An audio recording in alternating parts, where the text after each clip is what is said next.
አርዕስተ ዜና የመቀሌ ግብርና ምርምር ማዕከል አዳዲስ ዝርያ ያላቸውን ሰብሎች በማፍለቅ በማላመድና በማባዛት አርሶ አደሮችን ተጠቃሚ እያደረገ ነው።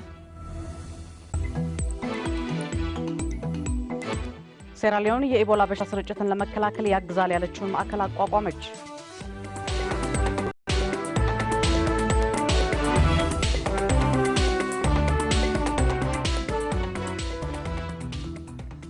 ጤና ይስጥልኝ እንደምን ዋላችሁ። ከዜናዎቹ ጋር ሄርሜላ ገብረኪዳን ነኝ። ጠቅላይ ሚኒስትር ኃይለማርያም ደሳለኝ በኮፐንሃገን በሚካሄደው የአረንጓዴ ልማት መድረክ ላይ ለመሳተፍ ወደ ስፍራው አቀኑ።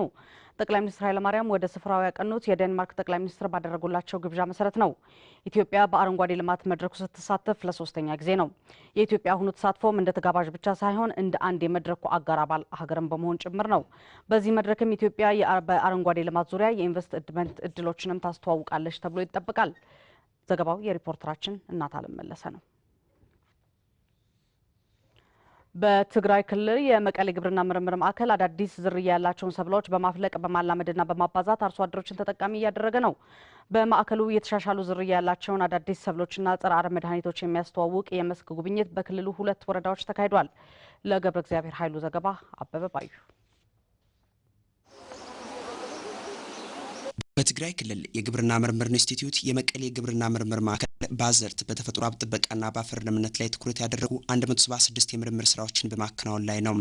ማዕከሉ አዳዲስ ቴክኖሎጂዎችን ለአርሶ አደሮች የማሰራጨት የማላመድና የማባዛት ተግባራትንም እየሰራ ነው። በአሁኑ ወቅትም ዝናብ አጠር ለሆኑ ወረዳዎች የተሻሻሉ የስንዴ፣ የገብስ፣ የባቄላና የአተር ዝርያዎችን እንዲሁም የጸረ አረም መድኃኒቶችን በማዋጣት በ500 ሞዴል አርሶ አደሮች ማሳ የማስተዋወቅ ስራ በማከናወን ላይ ነው። በምርምር ማዕከሉ ተሻሽለው የወጡትን እነዚህን አዳዲስ ሰብሎችንና የጸረ አረም መድኃኒቶችን ለማስተዋወቅ ያለመ የመስክ ጉብኝትም በእንዳርታና ደጓ ተንቤን ወረዳዎች ተካሂዷል። ከዚህ ቀደም ማሳቸው በአረም ይጠቃ እንደነበር የገለጹት አርሶ አደሮቹ በአሁኑ ወቅት በማዕከሉ ተሻሽለው የወጡት የስንዴ ዝርያዎችን በመጠቀማቸው የተሻለ ምርት እናገኛለን ብለው እንደሚጠብቁ ገልጸዋል። ምርጥ ዘርም ይሰጣል፣ በመስመርም ዝራ ይላል፣ መዳበሪያም በወቅቱ ያው ከአምና በጣም የበለጠ ነው። ዘንድሮ ዝናብም ጥሩ ዝናብ ጥለዋል። በጣም ምርጥ ስንዴ ነው ያለው። ከዚህ የበለጠ ስንዴ ማለት የመቀሌ ግብርና ምርምር ማዕከል የግብርና አያያዝ ቡድን መሪ አቶ መንገሻ ሊበን ማዕከሉ የአርሶ አደሩን ችግር የሚፈቱ በርካታ ምርምሮችን እያደረገ እንደሆነ ተናግረዋል። ገበሬው ይሄንን ስንዴ ይሄን ዘር ይሄን ቴክኖሎጂ ባወቀ ተጠቀመ የግድ ምርቱ ከነበረው በ3 በ4 እጥፍ ይጨምራል ብለን ነው የምንገምተው። የመቀሌ ምርምር ማዕከል ያባዛ ይሄን ስንዴ ሁሉም ገበሬ ይሄን ዘር እንዲጠቀምበት ለማድረግ ከፍተኛ ጥረት እያደረገ ነው ያለው። የመቀሌ ግብርና ምርምር ማዕከል ባለፉት 10 ዓመታት የሰብል ዝርያዎችን በምርምር በማፍለቅ ለአርሶ አደሩ እንዲዳረስ በማድረግ የክልሉን ምርትና ምርታማነት ለማሳደግ ከፍተኛ አስተዋጽኦ አድርጓል። የምርምር ማዕከሉ ዋና ዳይሬክተር ተወካይ አቶ ተስፋዬ ተክለ ሃይማኖት በምርምሩ የተገኙ ሰብሎችን ወደ አብዛኛው አርሶ አደር እንዲዳረሱ ለሚደረገው ጥረት ለማገዝ በተመራማሪ አርሶ አደሮች የሚደረገው የማባዛት ስራ ትኩረት ሰጥቶበት ይሰራል ብለዋል። የታላቁ የኢትዮጵያ ህዳሴ ግድብ ግንባታ እስኪጠናቀቅ ድረስ በአይነትና በቦንድ ግዢ የሚያደርጉትን ድጋፍ አጠናክረው እንደሚቀጥሉ የግል ባለሀብቶችና ድርጅቶች ገለጹ። የግድቡ ግንባታ ህዝባዊ ተሳትፎ አስተባባሪ ምክር ቤት ጽህፈት ቤት በቦንድ ግዢ ላይ ባለሀብቶች ያላቸውን ተሳትፎ እንዲያጠናክሩ ጠይቋል። የልቤ ማዘንጊያ የኢትዮጵያ ዜና አገልግሎት ያነጋገራቸው አንዳንድ ባለሀብቶች ለታላቁ የኢትዮጵያ ህዳሴ የኤሌክትሪክ ኃይል ማመንጫ ግድብ ግንባታ የሚያደርጉትን ድጋፍ በተጠናከረ ሁኔታ እንደሚቀጥሉ ነው የገለጹት። ባለሀብቶቹ በቦንድ ግዢ በአይነትና በገንዘብ የሚያደርጉት ድጋፍ ሀገሪቱ በኃይል አቅርቦት ዘርፍ እያከናወነች ያለውን ልማት ለማፋጠን ያግዛልም ተብሏል። የማራቶን ሞተርስ ዋና ስራ አስፈጻሚ አቶ መልካሙ አሰፋ የግድቡ ግንባታ እያደገ ላለው የኃይል ፍላጎት መፍትሄ ነው ብለዋል። እንደ አንድ ኩባንያ በተሰማራንበት የስራ መስክ ወይም ወደፊት ደግሞ ትልቅ ፋብሪካ ውስጥ እንገባለን ብለን እናስባለን። ፋብሪካን ስናስብ የግድ ኃይል ያስፈልጋል። ሁላችንም የምንችለውን በአቅማችን አድርገን ቶሎ ማለቃል በቃ ወደ ሌላ ፌዝ መግባት አለብን። የአልሳም ኩባንያ ባለቤትና ማኔጂንግ ዳይሬክተር አቶ ሳቢር አርጋው በበኩላቸው ድርጅታቸው ለግድቡ ግንባታ የ6 ሚሊዮን ብር ቦንድ መግዛቱንና በአይነትም ድጋፍ ማድረጉን ነው የተናገሩት። በቀጣይም የ5 ሚሊዮን ብር ቦንድ ለመግዛት መዘጋጀታቸውን ተናግረዋል። ሰራተኛውም ቢሆን ወይም ደግሞ በድርጅቱ ከሚገኘው ገቢ ቢሆን ከራሴም ቢሆን አስፈላጊ በሆኑ ነገሮች ሁሉ ከአባይ ግድብ ኮሚቴዎች ጋር በመቀራረብ ለመስራት ወይም ደግሞ ሁሉ ነገር አሳውጦ ለማድረግ እኔ እስከሚያልቅ ድረስ ዝግጁ ነኝ። የታላቁ ህዳሴ ግድብ ግንባታ ህዝባዊ ተሳትፎ አስተባባሪ ብሔራዊ ምክር ቤት ጽህፈት ቤት የሚዲያና ኮሚኒኬሽን ዳይሬክተር አቶ ፍቃዱ ከተማ ሁሉም የሀገሪቱ ባለሀብቶች ለግድቡ ግንባታ የሚያደርጉትን ድጋፍ እንዲያሳድጉ ጠይቀዋል። አሁን እንደ ጥሪም የምናስተላልፈው እነዚህ አርአያነት ያላቸው ባለሀብቶችን ተመልክተው ሌሎችም ቃል የገቡትን እንዲፈጽሙ ቃል ገብተው የፈጸሙትም ተጨማሪ እስከ ግድቡ ፍጻሜ ድረስ የፋይናንስ ድጋፍ ስለሚያስፈልገው ተጨማሪ ቃል እየገቡ የሚከፍሉበት ሁኔታ እንዲኖር ነው። ኢትዮጵያ በዓለም አቀፍ ኮንቬንሽን መሰረት ለስደተኞች ተገቢውን እንክብካቤ እያደረገች መሆኑን በመንግስታቱ ድርጅት የስደተኞች ኮሚሽን አስታወቀ። በኢትዮጵያ በስደት የሚኖሩ 522 ስደተኞች በተለያዩ የትምህርት መስኮች በሰርቲፊኬት ተመርቀዋል። አዲስ ህይወት ተስፋዬ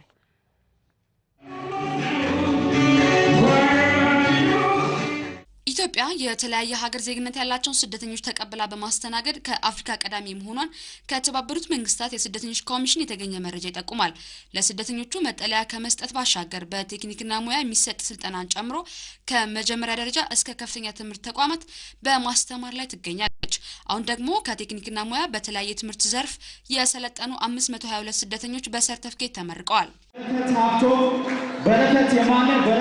በትግራይ ክልል ማያኒ በስደተኞች መጠለያ ጣቢያ በተለያየ ትምህርት መስክ የሰለጠኑ 528ን ጨምሮ በጥቅሉ በዚህ ዓመት 1050 ስደተኞች ሰልጥነዋል።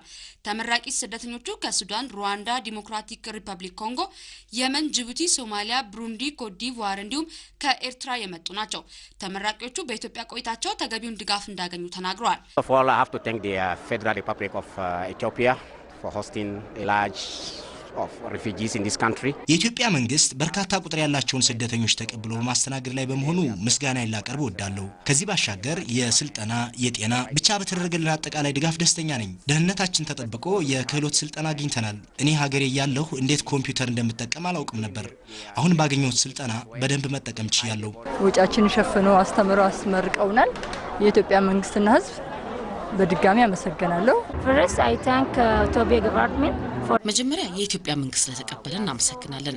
እዚህ በመሆናችን ደስ ብሎናል። ስለተደረገልን ድጋፍ ሁሉ ምስጋናችንን ማቅረብ እንወዳለን። የምንፈልገውን ሁሉንም ነገር አቅርበውልናል። መጓጓዣ የሚሆን ገንዘብም ሰጥተውናል። በምርቃቱ ላይ የተገኙት በተባበሩት መንግስታት ድርጅት የስደተኞች ኮሚሽን በኢትዮጵያ ተወካይ ቦርንዌል ካንታንዴ እንዳሉት ስደተኞች በኢትዮጵያ በነጻነት እንዲኖሩ የሚያስችል ምቹ ሁኔታ ተፈጥሮላቸዋል።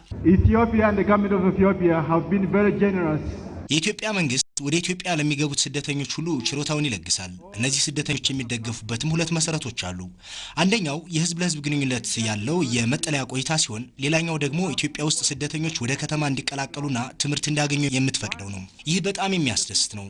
ኢትዮጵያ በአሁኑ ጊዜ ከ645,000 በላይ ስደተኞችን ተቀብላ ያስተናገደች ነው ያሉት በስደተኞችና ከስደት ተመላሽ ጉዳይ አስተዳደር ምክትል ዳይሬክተር አቶ አያሌው አወቀ ቁጥራቸው እየጨመረ ለመጡ ለኤርትራ ስደተኞች ተገቢው ድጋፍ እየተደረገ መሆኑን ገልጸዋል። ከኤርትራ የሚመጣው ስደተኛው ካለፉት 3 ሳምንት ጀምሮ በቀን 300 ሰዎች ይመጣሉ። ይሄ በማድረጋችን ደግሞ የጎረቤት አገሮች ስለ ኢትዮጵያ ያላቸው በተለይ ህዝብ የጎረቤት ህዝብ በጣም ጥሩ እንደ ሁለተኛ ሀገራቸው ነው የሚያዩት። ስደተኞቹ የወሰዱትን ስልጠና ስደተኞችና ከስደት ተመላሽ ጉዳይ የተባበሩት መንግስታት የስደተኞች ኮሚሽን ኦፖርቹኒስት ኢንዱስትሪያላይዜሽን ሴንተር ኢትዮጵያ የተሰኙ ድርጅቶች በጋራ አዘጋጅተውታል። ላይን ኢትዮጵያ የቱሪዝምና ሆቴል ኮሌጅ ለ10ኛ ጊዜ ያሰለጠናቸውን 585 የሆቴል ባለሙያዎችን አስመረቀ። ኮሌጁ በሀገሪቱ የሚታየውን የሆቴል ባለሙያዎች እጥረትን ለማቃለል የዘንድሮን ጨምሮ ከ6000 በላይ ተማሪዎችን አስመርቋል። ተመራቂዎቹም በፍሮንት ኦፊሰር ሱፐርቪዥን፣ በቱር ኦፕሬተር፣ በቱር ጋይድ፣ በሆቴል ኦፕሬሽንና በቱር ሰርቪስ የሰለጠኑ ናቸው። በእግረኛ መንገድ ላይ የሚደፉ የግንባታ ግብአቶች ለትራፊክ አደጋ እያጋለጡ ነው ሲሉ አንዳንድ የአዲስ አበባ ነዋሪዎች ገለጹ። የአዲስ አበባ መንገዶች ባለስልጣን በበኩሉ በተጠናቀቀው በጀት ዓመት ከ868 ሺህ ብር በላይ የሚገመት ጉዳት መድረሱን አስታውቋል። የመዲናዋ ነዋሪዎች እንደሚሉት የግንባታ ግብአቶች በእግረኛ መንገድ ላይ መደፋታቸው አካባቢውን ለእንቅስቃሴ የማይመች አድርጎታል። የባለስልጣኑ የመንገድ መብት ጥበቃና አስተዳደር ንዑስ የስራ ሂደት መሪ አቶ አስመላሽ ኪዳነ ማርያም እንደተናገሩት የህንፃ ባለቤቶችና ኮንትራክተሮች በተሰጣቸው ቦታ ላይ ብቻ መጠቀም ይገባቸዋል። የኢትዮጵያ ዜና አገልግሎት እንደዘገበው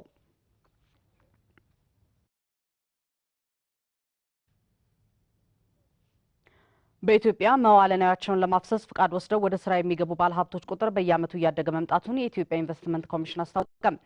በ2003 ዓ.ም 3 ቢሊዮን ብር ካፒታል ያስመዘገቡ ባለሀብቶች ወደ ስራ የገቡ ሲሆን ይህ ቁጥር በ2006 መጨረሻ 18.4 ቢሊዮን ደርሷል።